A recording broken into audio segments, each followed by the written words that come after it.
their bedroom wearing just a pair of black underwear after doing a ritual that night. And I shot them both in the head as they slept. And I remember feeling like someone had just picked this big rock up off my shoulders, like all the burdens of the world had been gone from me, like relief, you know. And I laughed, I giggled hysterically. I had sold my soul to the devil. And so I felt, and I was told, once you do that, that's it. I don't care if you want out or not, you can't get out.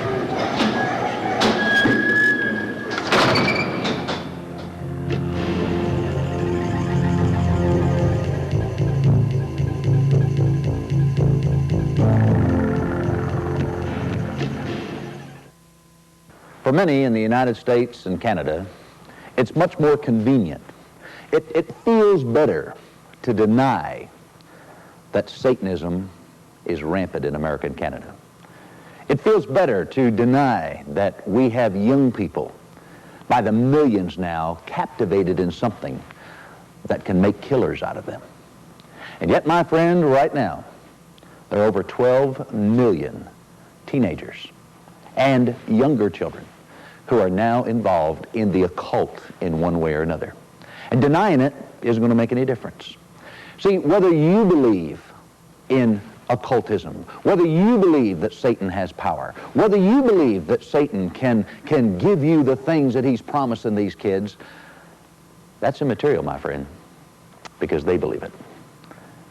How in the world does a young man in the prime of his teen years go from being an A student, a football player, holding down a 40-hour-a-week job, plus, I mean, not a dropout because he only missed a half a day, unexcused absence the whole last year of his high school career.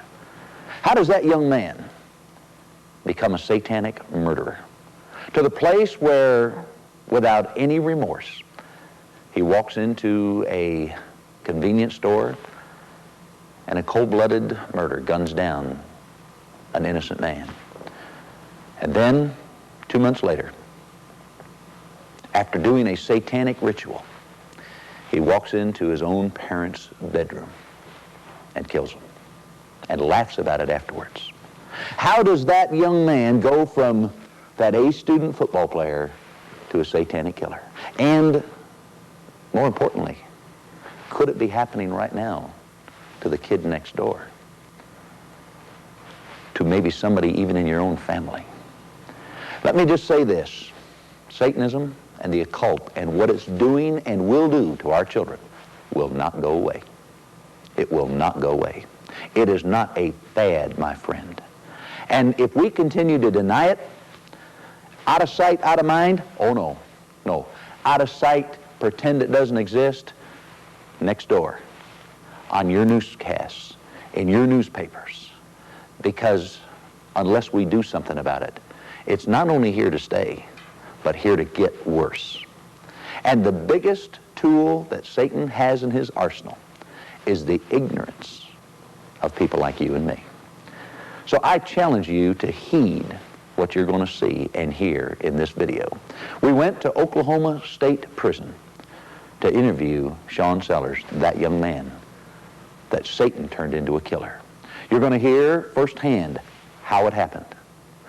You're going to hear some warnings and see some warnings about some things that you better think about, including music, including movies, including children's cartoons, including games like Dungeons and Dragons. But you're also going to hear, and this is the best part, though Satan said to Sean Sellers, there's no way out, you're going to find out there is. And I'm going to say to every young person that's watching this, every adult that's watching this, there is a way out. And the man, Christ Jesus, who God himself created Satan, is more powerful. Sean Sellers tried on 4 different occasions to get out of Satanism. The reason he couldn't is that there was no one there to help him. My young friend, my adult friend, we're here to help you. There are others who can help you. Heed what you're going to see. Do not deny it, for that's only going to fan the fire.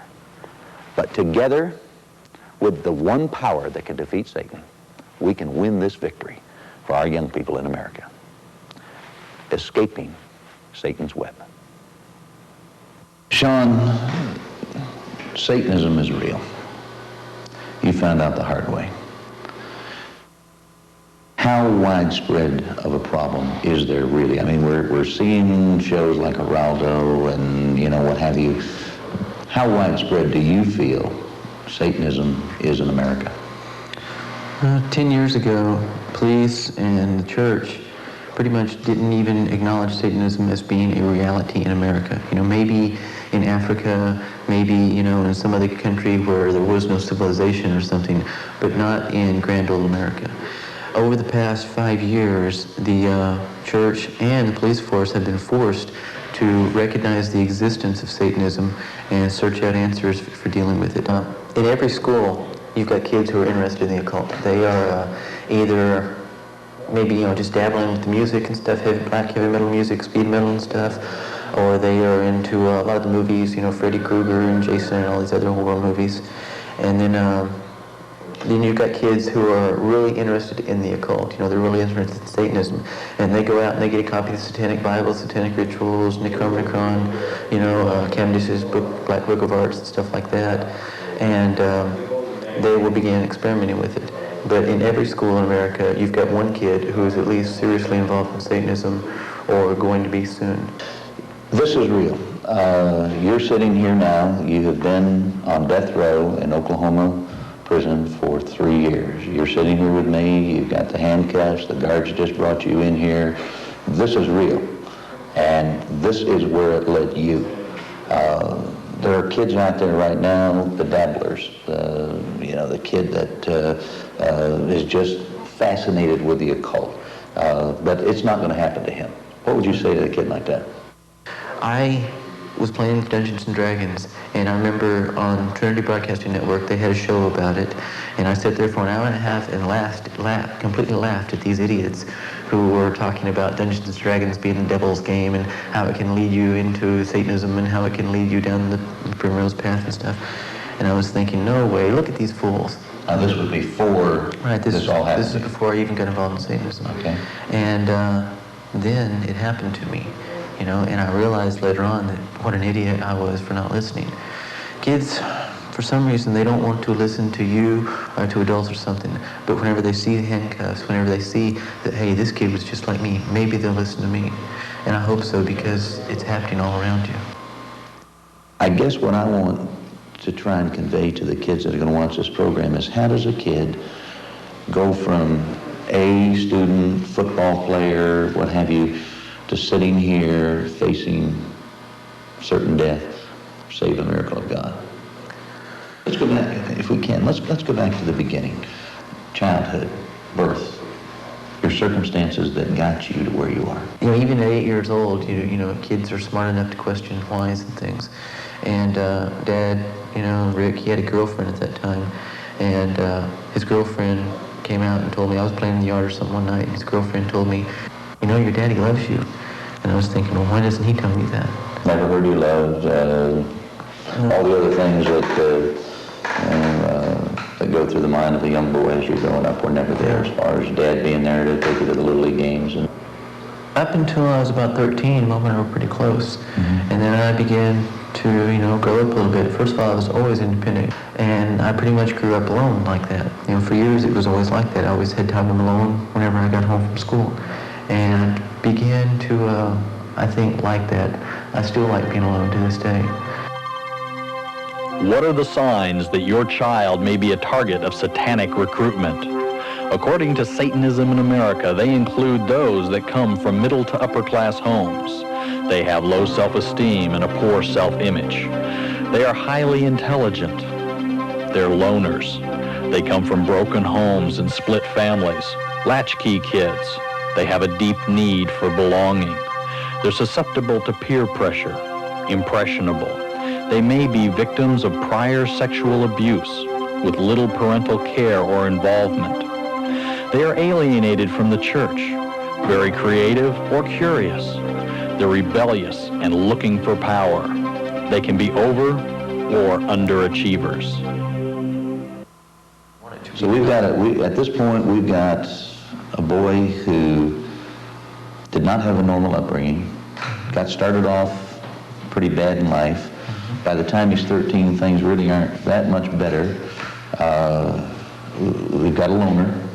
We've got a kid that now is involved in rock music, playing Dungeons and Dragons. Right. Now, couple that, we'll take all of that and apply it with my... You know that we're talking to probably millions and millions of kids in America now, and parents that are watching this are saying, wait a minute, I've had to rear my children by themselves. We're talking to the kid who's been the product of a broken home. We're talking to the kid who, up till now, however, there's the attitude, well, that's sort of normal life. This normal life, it leads to problems. After, even as I was getting involved in Dungeons and Dragons, I also got involved in a lot of the philosophical aspects of the martial arts. I got involved in Zen. And in Zen Buddhism, and in Zen, you are taught that life is a series of paths. And paths come to a T, and paths comes to an X, and Y's, etc. And when two lives, two roads, two paths come together to form an X, then that is a life, two lives coming together, meeting, and going on. When two lives come together and one of them stops, when they form a T, that is two lives coming together, one of them ending, one of them going on. It doesn't matter how it happened, it doesn't matter if it's murder or if it's an accident or sickness or whatever, it just happens. Karma is karma. And this really began to change my philosophy of life. Because up until that point, I had been taught the old Christian values that, that you don't steal, you don't hurt people, you don't kill people, etc. And this new philosophy said that it really doesn't matter because karma is karma. It's going to happen. And so there was no right and wrong there anymore. And the farther I got involved in ninjutsu and stuff and in Zen, the more I began to uphold and adhere to these Eastern philosophies. And that got me ready for Satanism. That set everything up so that I was completely ready for Satanism. Before somebody can really get into what you got into, there has to be a breaking down somewhere along the line of the values. Some way. It either can be emotional, where the kids are going through so many problems or something like that they're lashing out in anger, and they don't care anymore about the morals and values because they're so full of anger and hate and they want to get even. It can be through drugs or something where they are forced to, into prostitution or whatever in order to get the drugs, and no right and wrong doesn't matter anymore. They just have to get that. Somewhere along the line, there has to be a breakdown of the traditional values before they get involved. The Bible says that the carnal mind, the mind that is controlled now by drugs, the mind that is now controlled by Dungeons and Dragons, the mind that now becomes controlled by rock music, anytime, any place, anywhere that we give our minds over to a different set of values other than God's, it says that the carnal mind is not subject to God, neither can it be. Satan is a master at taking away the value system. As I say to the young people at Freedom Village, if there's one thing the devil's good at, it's destroying dreams. Definitely. Sean Sellers is now 13. He's dabbling with Dungeons and Dragons. He is getting heavier and heavier and heavier into it. Where does the switch now come? You've talked about Zen. Where does the switch now come to where you're going to actually become involved in Satanism? Okay, first of all, we're going to go back to whenever I was 10, and I had a babysitter who checked out some satanic books with me at the library. I've always been an avid reader. Whenever I was young, like 5 or 6 years old, I taught myself how to read from comic books. I loved comic books, and I wanted to know what the words said, so I taught myself how to read. My parents helped me and stuff. And so in my life, I spent a lot of time in libraries, doing a lot of research and reading. And I had a babysitter who we would go to the library one day, check out books, come home, read them, go back the next day and exchange them. And she went up to a place where I wasn't allowed to go and came back down and had some satanic books, like an encyclopedia of witchcraft and something else. Brought them home and we looked at them and did some things with them and stuff. And I thought, yeah, this is neat. And my mom freaked out when she saw them and said, get those out of my house. Don't you ever bring those in my house again. If you ever see those again, you're fired, etc., etc. And, made her take them away. But I was interested in it at that time. And then whenever I was 13, actually whenever I turned 14, I went from Dungeons and Dragons into trying to find out about witchcraft. I really wasn't interested in Satanism, I just wanted to know about witchcraft. So it started with a trip to the library to teach some people who were involved in Dungeons and Dragons a lesson. I had been involved in Zen, and in Zen you were taught that all battles of the flesh are first fought in the mind. And if you overcome the battle in the mind, then you can overcome the battle in the flesh. So what I was doing is I was researching a dragon. I was going to try to find a mythological dragon from the past, bring it back to life in Dungeons and Dragons, a dragon that could only be destroyed with a riddle, because I knew everyone involved in my group would attack the dragon with swords and everything like that, get killed, and then maybe one of them would finally figure out, let's try something different. I wanted to teach them that mental, aspect. And I found some Time Life books on dragons, and one company, it was called Wizards and Witches. And I was going, hey, yeah, so I got that out, and that old interest in witchcraft was sparked. And You say interest. Is the word curiosity? definitely. Do most kids get involved in at least fringe occultism through curiosity? The movies that are on, on TV and stuff like that, all these occult movies and stuff, are proof that it's a curiosity, that will bring in kids, All kids seem to be interested in the unknown, in the supernatural. The gateway activities to Satanism constitute what is known as the fringe level of involvement. The Ouija board is a seemingly harmless object, yet it can cause big problems. Dungeons and Dragons is a fantasy role-playing game that teaches demonology and other occultic themes. Palmistry and tarot cards as methods of foretelling the future have gotten many involved in the occult. Explicit horror films and heavy or black metal rock music are both popular entrances to Satanism. Occultic books, horoscopes, studying ESP or UFOs have led some to a deeper, more deadly fascination with the power of darkness.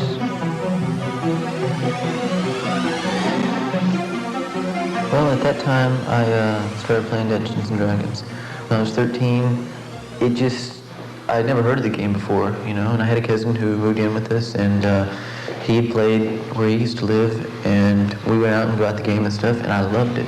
It was awesome. It was a game that you played in your mind, anything could be done. And I was a comic book fanatic anyway. I loved comic books. And so my imagination has always been just pretty wild. And I started playing Dungeons and Dragons, and I had a character that Let's pull over and park here for just a minute on Dungeons and Dragons.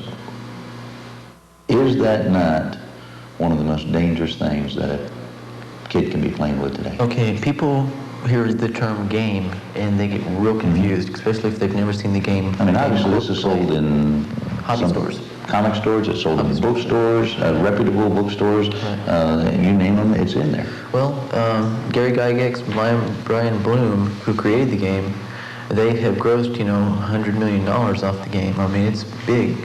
But you see, it's not a game. It's not a board game. It's a role-playing game.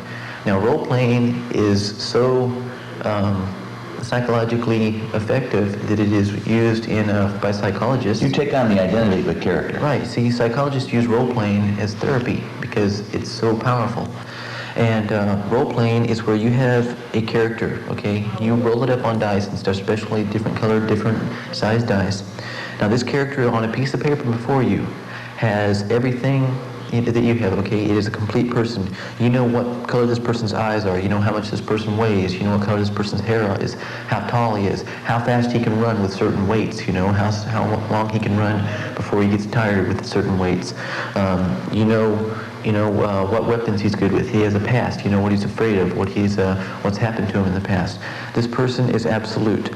Now, a teenager who is dealing with reality and not really liking it, who is trying to get his foot in the door of life and trying to make decisions on what's going to happen to me, and realizing that the decision he makes today is going to affect the rest of his life, has a lot of time dealing with that reality. And that character that's in front of them is absolute. It doesn't change. It's a friend to him. And when he becomes that character, He knows exactly who he is. He knows exactly what he can do, what he can't do. And the fantasy world that he lives in has no morals, no limits, no values except for his own. And so it's an opportunity to escape and really be somebody. Right.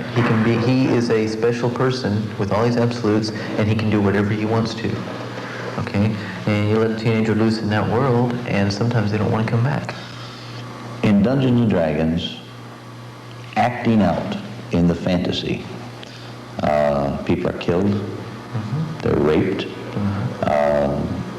What else goes on in some of those games? Every character has to have a deity, and God, Yahweh, Yeshua, Jesus is the only God that is not in Dungeons and Dragons.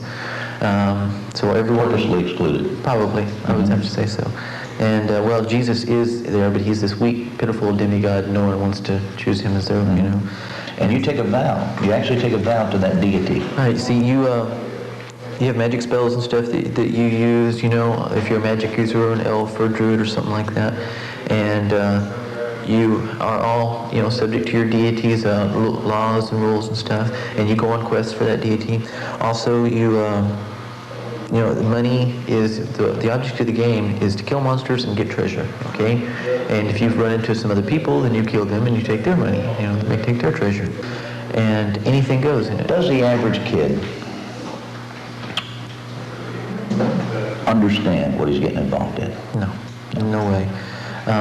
He's usually invited to come into the game by somebody that's already playing it? Usually, see, and the kids playing the game aren't saying, okay, let's get someone involved in Satanism, let's let them get and play D&D. The kids love the game. It's fun. It really is. And so they say, let's get some more people to play, And the bigger the group is, usually if there's 9 people playing, that's a good group for Dungeons and Dragons. And so, the game also, it doesn't have an ending. People don't really understand that. The game can go on for years. People can meet every night, for years and play this game continually. The only time the game ends is when the character dies. And if you've been playing a character for, let's say, like I played it for 3 years, and he was 10th level. Now, this character was my friend, this character was me. When that character gets killed... This became like another personality. Yeah. Now, if this character gets killed, that devastates kids. There have been kids who've been involved in Dungeons and Dragons for 4 or 5 years. Their character gets killed, they can't handle it, they blow their brains out. Dungeons and Dragons has been called the most effective introduction to the occult in the history of man. It is a fantasy role-playing game that teaches demonology, witchcraft, voodoo, murder, rape, blasphemy, suicide, assassination, insanity, sex, perversion, homosexuality, prostitution, Satan worship, gambling, barbarism, cannibalism, sadism, desecration, demon summoning, necromantics, divination, and many other occultic themes, all in living color. Is this dangerous? You decide. And I discovered rock music for myself. My parents liked country music, but I discovered rock music, and so I got into that. Sean Geraldo Rivera, in his first special, and I think we all owe him a debt of gratitude. He kind of blew the lid off this thing, or at least was the first secular program willing to take this issue head on. He said in that program that not once had they ever interviewed any person involved in Satanism, had never certainly interviewed anyone like yourself who had committed a heinous crime because of Satanism, that rock music was not a part of it, that they were not a part of that life. Right. I think that has to be definitely taken into account. I don't think that rock music is responsible for all the world's evils, as some pastors I'm sure would maintain, but the rebellious lifestyle that is glorified in rock music, it does carry over into the kid, into a teenager's mind.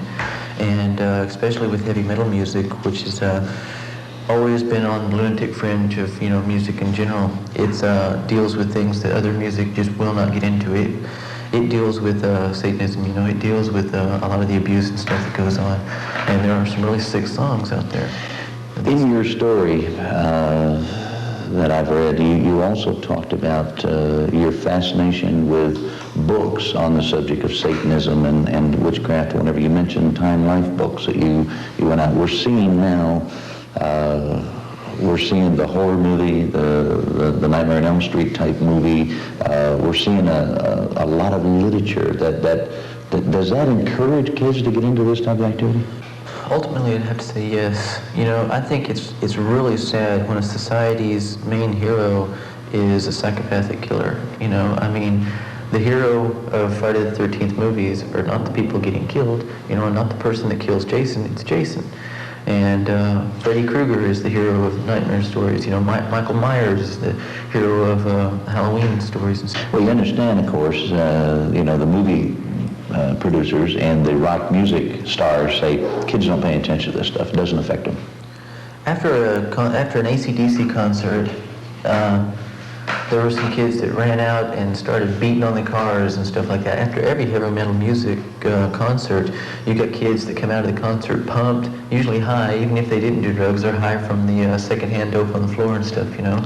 And they come out with an energy, with a, you know, just a drive, you know, an anger. And they go out and they're beating each other up and their fights and all kinds of stuff going on right outside the place where the concert was held. So you're not an expert on this subject. You're only on death row because of Satanism. So you would say that Satanism, drugs, and rock music go hand in hand?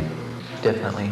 I have never encountered anyone who has gotten involved in Satanism that has not been involved in rock music of some kind and drugs. In almost every instance of violence or death as a result of Satanism, heavy metal music has been involved. What does the music really say? Reading the lyrics can help you recognize the evil and potential danger of rock's entanglement with the occult. Heavy metal group Venom offers a blow-by-blow account of an actual human sacrifice.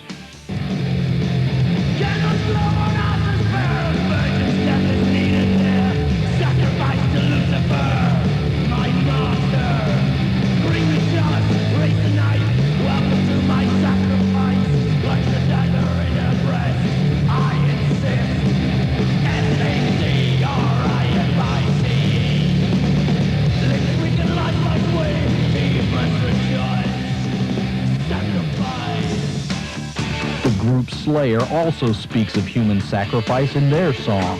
In the hour destined to die, here on the table of hell, I figure what I know my man, approaching the altar of death. I bring the waiting dagger in hand, feeling the pure virgin blood. Satan slaughter ceremonial death, answer his every command. Serious or not with the occult, a rock band's image has a powerful influence on their fans. And parents have a responsibility to know and approve what their children listen to. How do we get into Satanism then? So a senior was 18 years old. This girl gave a speech to the school about being a witch and seeing a human sacrifice, and she had a piece of human skin as proof. A girl gave a speech to her school. Tanya knew that I was interested in Dungeons and Dragons and witchcraft and things like that. Was this sanctioned by the school? Mm-hmm. It was, I don't know if it'd say it was in her speech class or something. I don't know exactly what it was, but she gave a speech and Tanya heard it. And she told me about it, and I wanted to get in touch with this girl. So the curiosity level. Right. So Tanya set up a conversation with me, gave her phone number and stuff. And I called her, and first thing she said to me, I was wanting to get into witchcraft. I really didn't know anything about Satanism. But I asked her, well, what should I do? She says, well, do you want to go white magic or black magic? I said, which is better? She says, well, you can go white magic, but it's sort of hypocritical. If you want real power, go black magic. And I said, okay, let's go black magic. And she said the first thing that I had to do was pray to Satan. Okay, now I was pretty mad at God, over a girl and everything. But praying to Satan wasn't really something that I felt like really wanted to do. So it took me about 2 or 3 days to get up the nerve. She told me how to do it. She gave me this magic incantation to use, and etc. So when I did it, I laid down in my bed and had some candles lit and some incense going and some relayed this incantation and told him that I renounced Christ and that I renounced God and that I would serve only Satan, and I wanted Satan to do this and this for me. And it was weird. It's just an experience that got me hooked into it. First of all, I'd done a lot of meditations and stuff because of Zen, and so I knew what was happening for part of it. I felt like this lifting sensation, and that's a sign of a high alpha rate, and it's a sign of you being relaxed. So that was normal. I knew that wasn't physical. I wasn't lifting off the bed. It was just something that felt like that. And then the room got cold, and that wasn't natural. That didn't feel right. And then, just as real, if I reached out and touched you, it felt like a hand touched me. Like a cold, clawed hand touched me. And I closed my eyes real tight, and these hands, they covered my body. Touched me everywhere. And I'd never felt anything like this before. And it was real, it was erotic, it was sensual, and it was completely evil, and fear, was just racing through. My hair was standing up, and my adrenaline was pumping, my heart was beating hard. And then I heard an audible voice say, "I love you." Opened my eyes, knew someone was in the room, somebody caught me. There's no one there. All I saw was spots, because I had my eyes closed so tightly, and something was still touching me. Closed my eyes again, and little by little these hands, or whatever they were, disappeared, and everything returned to normal. I sat up in the bed, my heart was beating, and I was hooked. Satanism was real. I'd never felt anything like that before, and I knew that this was what I wanted to be involved in. I found the supernatural that I'd been looking for, and I was hooked into it. Can Satan so possess, so sear a mind that in your case, you stood there and I think you've said you laughed as you looked at the blood pouring out of your mother's head? Satanism says emotions are no good. If you love, you're weak. If you cry, you're weak, And so the only thing that you have is hatred, anger, that's strength. And Satanism completely warps your emotions. I used to take walks at night. I'd sneak out my window and just walk. And, I love nature, love the stars, love the moon. And I would ask myself, God, where is that person that I was at 13? That person that loved animals, that person that just, where is he? And I couldn't cry anymore. I wondered where my tears had gone. Why had they dried up? I wondered why I couldn't feel anything for the people around me. I didn't like who I was. And it wasn't too much longer after, as I got involved in Satanism, that my family and stuff found out about it. I saw my mother, whom I loved, and I realized that all the stuff that I was doing right now was tearing apart the people that I did care about. And I went to my room, and my mom had already taken away some books and stuff, and I had this notebook that she didn't find, and I was crying, and Dad said that he was no longer proud of me, that I was going to have to earn that back, and I was just devastated. And I picked up that book and I ripped it apart, and I was crying, and I just so full of anger. And Mom came in, and he also said some things that I'd never known before about whenever I was young and they were driving truck, Mom and Dad, going without a couple of meals so that they could get Christmas or birthday presents to me, and things like this. And just all this stuff was coming down on me. And I was ripping apart this notebook, and my mom came in and said, "I never meant for you to know that." And we hugged, and we was crying. And at that moment, I was going to get out of Satanism. I wanted out. With everything that was within me, I wanted out of the occult. I went to a Catholic priest because my dad had been raised Catholic, and we'd already tried to talk to a Baptist minister who had baptized me a few years before when I was after this girl, and he didn't want to get involved, so I went to the Catholic priest. Time out. You went to a preacher seeking some help? Right. And a Baptist pastor, and he didn't want to help you? Right.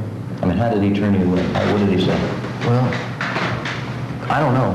My mother talked to him, and he just said he didn't want to get involved. All right, so there was an attempt to get out of Satanism. Right. You went to the church? I went to Baptist minister. He didn't want to get involved. I went to a Catholic priest and talked to him for a couple hours, and he basically said, he told me that Adam and Eve weren't real people. They were just a story of how sin came into the world. And I figured, okay, you don't believe your Bible, I don't want to talk to you anymore. Okay, if you don't believe what you would say you believe in, then you're a hypocrite too, just like all the other Christians out there, and I'm not going to have anything to do with hypocrites. And so he told my mom that she'd taken away all my satanic books. He told her, listen, they're not your books, they're his books. Give them back to him. They don't belong to you. He bought them. You should give them back to him. That didn't work. I went to a Bible study group for some kids that were at school, some Christian kids that were at school. You know, I talked to them, and I went to a Bible study group, and they quoted a lot of things from the Bible and stuff, but they didn't know how to deal with it, and they didn't know what to do. You know, they told me a lot of things, but they didn't tell me that I didn't have to be a Satanist, and that's what I wanted to hear. And then I called TBN one day, the Trinity Broadcasting Network in Oklahoma City, and I talked to some lady there, and when she found out that I was involved in Satanism, and she found out that I was and stuff, she said, oh, you've been involved with those witches and stuff then, right? And I went, yeah. And she said, can I pray? And I went, sure. And half an hour later, she's still praying. And Mom felt like you shouldn't take family problems to other people, okay?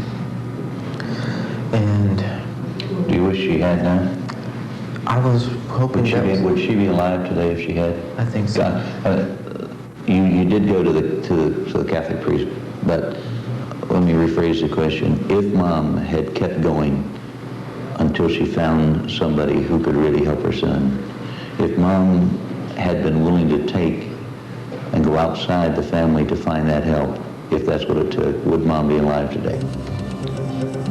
Ultimately, yes. The following are 12 steps to assist parents with children involved in the occult. First, don't view their interest as just another phase. Know the danger signs. Determine their intensity of involvement. Look for significant changes in their personality. Become aware of what influences the youth subculture has on your child. You must regain control. Have authority in the home.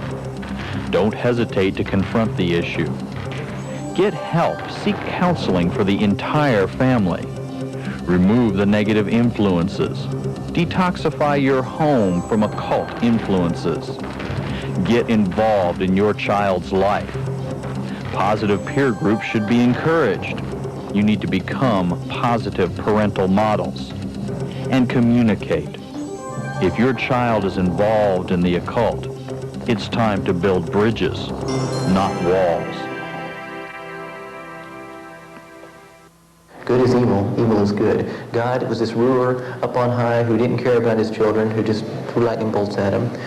Satan was man's friend and demonstrated that in the Garden of Eden by telling them that evil was better than good, and that if you would just look at evil, you would see that it was better, and you would rebel against God, and you would choose my way. And they ate of the apple or whatever it was, the fruit of the tree of knowledge of good and evil. They decided that evil was better, and they rebelled against God. God punished them, cast them out of the garden. Therefore, he was a very judgmental God. He didn't love his kids.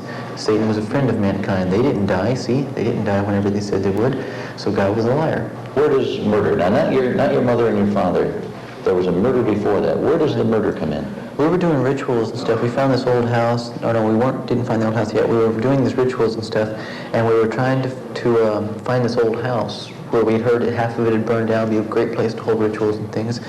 And we had a group called the Elimination, and the Elimination's purpose was to eliminate Christianity. We got to a point where we were doing rituals and we felt like we weren't getting the power that we needed. We had to invoke demons to get the power that we needed to carry out our purpose, and the demons weren't coming. The purpose was to destroy Christianity. Right. And we decided that what we needed was a sacrifice. And we did a ritual, and we dedicated our time to Satan, and we went to the store with the only intent of killing this man. Well, we planned on walking in and one bullet, blam, and that would be the end of it, and it didn't go like that. We talked to him, we bought some Cokes, we were going through a change, we bought this and that, candy, stuff like that. Then we took him outside. They were talking about the clutches or something, and Richard wanted to show him how we put it. We just put it in a clutch plate in Richard's car, and I wanted to show him the pressure and stuff on it because he had to do the same thing to his. And then when we went back inside, I was sitting on the gun. It was a .357 revolver. And I was sitting on the gun, and Richard said, all right, let's do it. I picked up the gun, and I went to walk in. Richard walked in before me. The guy went behind the counter. Richard went back over here and picked up something and said, how much is this? Distracted the man so he wouldn't be looking at me when I came in. I walked into the store, and the man took a drink from his coffee cup and said something to Richard and set it down. And just as he looked up at me, I pulled the gun up and fired. And I missed. I wasn't used to this revolver, and it had more kick to it than I was used to. And I found out at the trial that it grazed his ear. Okay? And he jumped, and he looked at me, and he picked his hands up, and he started going, okay, man, okay, okay. And he started moving towards the cash register. Richard came up from the back of the store. You thought you wanted to rob him? I guess. Went to the back of the store. And there was no intent to rob at all, was there? No. Strictly to kill. Right. To satisfy Satan. Right. We'd broken all the 10 Commandments, except thou shalt not murder. And that's what we were going to do, to prove our allegiance to Satan. So, he, as I replay, I've seen it over and over again. I used to have nightmares over and over again seeing this. But as he looked into my eyes, I know that he saw what was fixing to happen. And he realized that, hey, I know these kids. They can identify me. I can identify them. They're not here to rob me, you know? And he took off running that way. Richard came up from the back and got in front of the counter. He slipped and fell just as I fired again, and it grazed his shoulder. I heard him scream, so I thought I got him. Richard and I traded places. He was running back and forth behind the counter. Richard and I traded places, and he must have gotten confused. He must have saw Richard and thought it was me, and he ran this way, and I was already coming this way, and he almost ran into me. And I was only a couple feet away from him, and I fired, and blood splattered the wall, and he fell. And Richard was leaning over the cash register, I don't know why. And I turned around and said, let's go. Go. And he walked out the door. I walked out the door, we got in the car, and we left. On the way out, it was strange. We had walked in the store. We'd taken no money, no merchandise. We talked to the man for 2 hours, laughed with him, goofed with him. And when we left the store, all we took was the life of an innocent man for Satan. And in the car on the way home, we giggled and we laughed about it because this man had been so stupid, so foolish, that he had actually trusted us and didn't suspect a thing. That he had been laughing with us 1 minute and running from us the second. We went home, and the next morning we got up and we were going back to my house, and right beside the road that we'd been on hundreds of times, we saw this house that we'd been looking for months. And there it was, just wham. We both the one you were looking at to do your rituals in, right, the half-burned house. Right, and we saw it. We both knew that was the house, and we both saw it at the same moment. And we pulled in, we went, drove back, pulled in, and we took that as a sign that Satan had received our sacrifice. We did rituals and stuff there, we fixed it up. We nailed some panels up over windows so at night you couldn't see any candle lights and stuff coming out. There was an old cellar down in there that we were cleaning out and everything, and we began to talk about doing stuff. There's an old bathtub. Was there anybody else involved besides you and Richard? Yeah, there were other people, but we were the ones that were setting it all up. We were the ones that were doing it. Richard and I began to talk about doing things to people. There was an old girlfriend of his that he didn't like, and we were talking about raping her and cutting her up in little pieces and things like that, and making jokes about it and laughing about it always. We were talking about, there was this old stop sign where no one hardly ever stopped on this road, and we were talking about taking a 30-30 and sitting beside the road and picking cars off as they went by if they didn't stop at the stop sign. Things like this. This is what our mentality was. This is what Satan had given us. This is what we thought was cool. Satanism may be active in your community.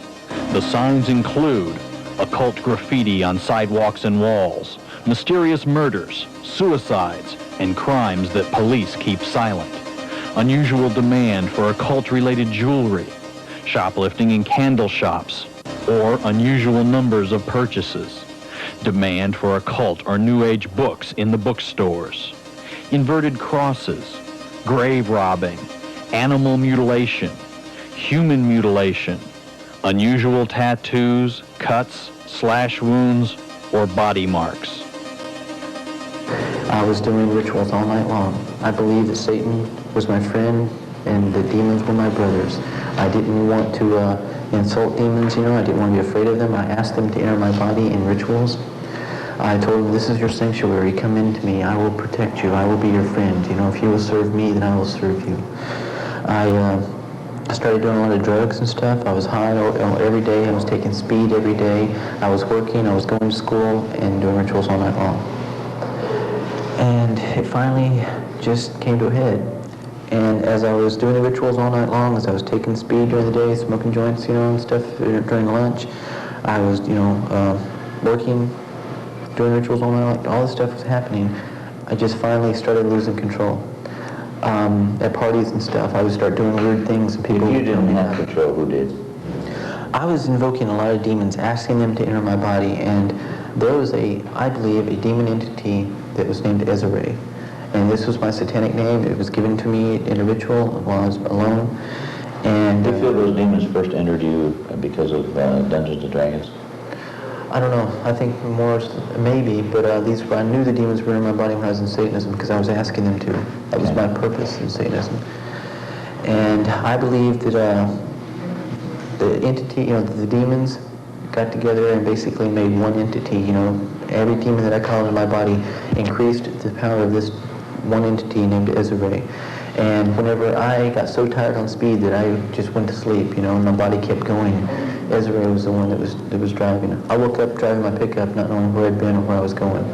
I woke up in third hour school one time, not remember getting up in the morning, going to school first and second hour.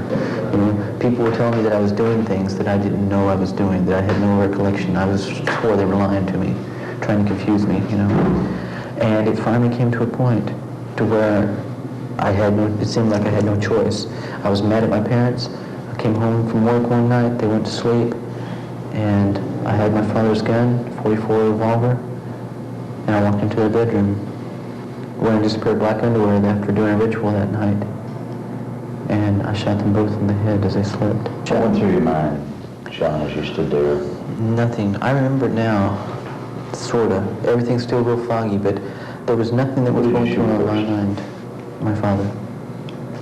Any reason for the order? Any thoughts going through your mind? He was an ex-Green Beret, and he was a problem. You know, he was dangerous. Because he was crowding you? I don't know what it was. I can't find a reason. I've really searched for a reason. All I can know is that, you know, when you're a kid and your parent whips you or something like that, you say, one of them to get hit by a truck or something. You wish bad things upon your parents because you're angry. And I think that escalated into this with me and my satanic mentality and the demons that were going on and my subconscious being, you know, just caught up in all this stuff. I think that's all I could find to do. That's the only choice I could make, was to get them out of my life. And so you aim the gun. You're in your black underwear because of your ritual. You've just gotten through with your ritual. You walk into the bedroom. I mean, do you walk from one side of the bed to the other, or do you stand at the end of the bed, or how do you I'd been involved in ninjutsu for a few years then, and I was very quiet. I knew how to walk quietly. I knew how to breathe properly, and I was very silent. I walked up to this bed, and I pointed the gun, my father's head, and I squeezed the trigger.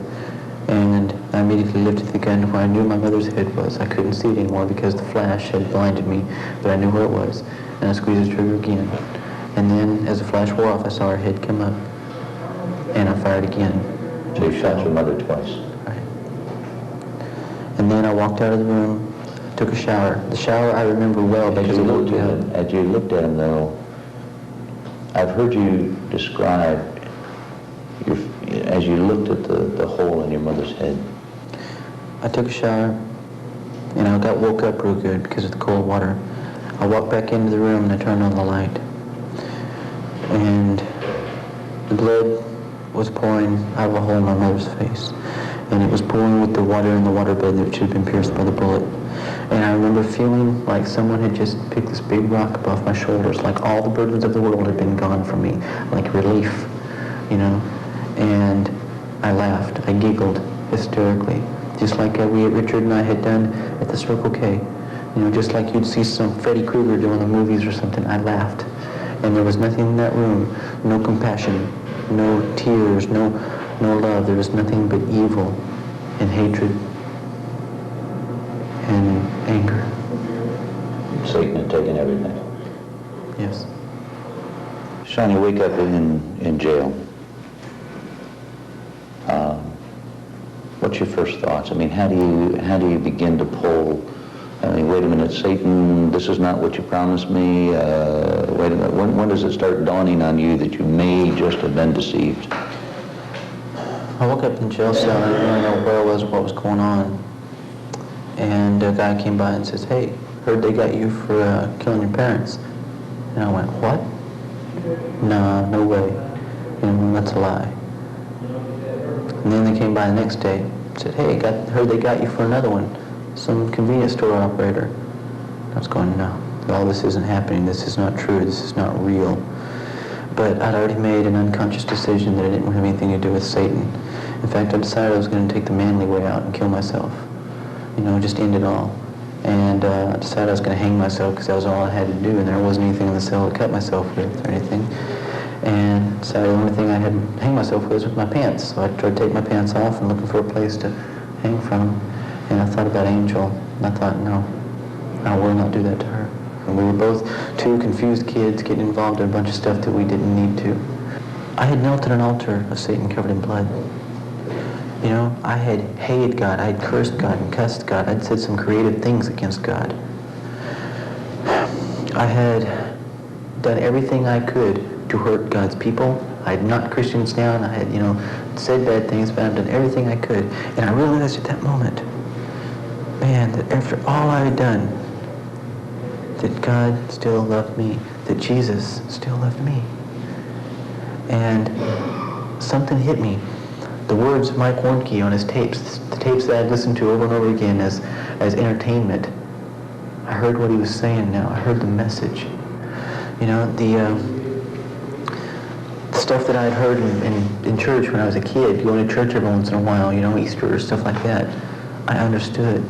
And I had been baptized, a couple years before, and so I thought I'd been a Christian, even though I hadn't been. And so I prayed the only prayer I knew how. I said, "Lord," on my knees, I said, "Lord, here I am again. Now if you'll take me back, I'll serve you." And I meant it. I began to cry. Now up until that time, like I said before, my tears were dried up. They were gone. I couldn't cry. I wondered where my tears were, and I began to cry. And I cried and I prayed for 2 hours. And something within me was happening, and I didn't understand it.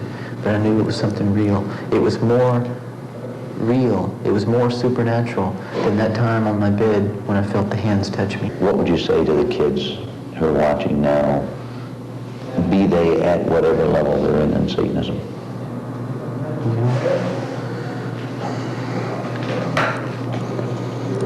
I get letters and stuff from I don't know how many kids. Some of them involved in the occult, some of them wanting out, some of them who don't want out, some of them who want information from me to get deeper. They don't believe that I'm really a Christian.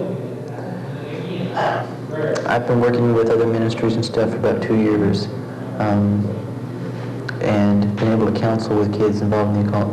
And every time I find someone who gets involved in Satanism and stuff, I find that there are reasons below that. They didn't get involved in Satanism because they wanted to be a Satanist. They got involved in Satanism because maybe their father abused them, Maybe they had incest or something going on in the homes. Something was going on whenever they were children. And if you are involved in Satanism, be honest with yourself. Look at your life. Look at what's going on around you and ask yourself, why are you doing this?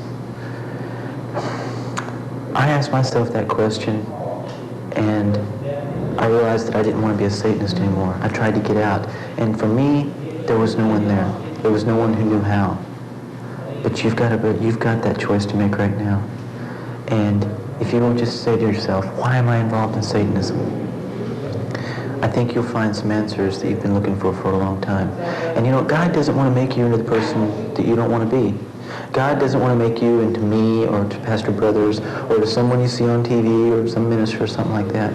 God wants to make you into the best you that you can be.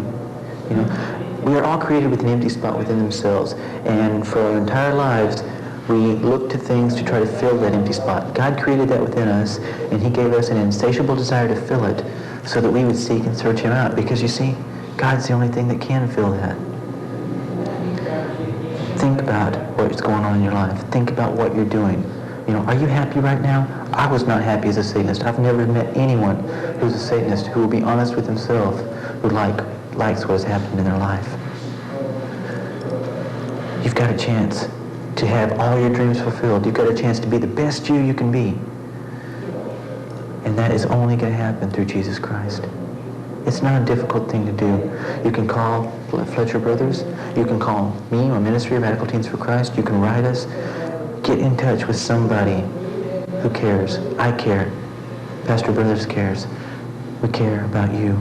It's not a difficult decision to make. If you want help, there's help to be found. But you're the only one that can make that decision. I can't make it for you.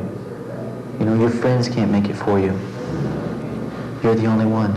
Satanism promises that it's going to give you all your dreams. It's going to make you feel great. It's going to give you power. You're going to have control of your life. I've never seen that come true. Satanism is the ultimate force in self-destruction. You've seen me. You see these handcuffs. You see where I'm at. This is where Satanism put me. You've heard the stories of other kids where Satanism put them. Man, that's not the way. Wise up. Listen to what I'm saying. I'm not some preacher on some pedestal.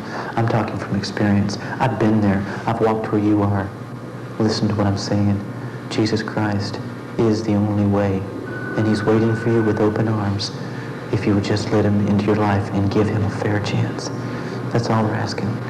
Give Jesus a fair chance in your life. God bless you, Sean. Thank you. You bet. One of these days we won't shake in the outside of this place without these on. You bet. Okay. No problem.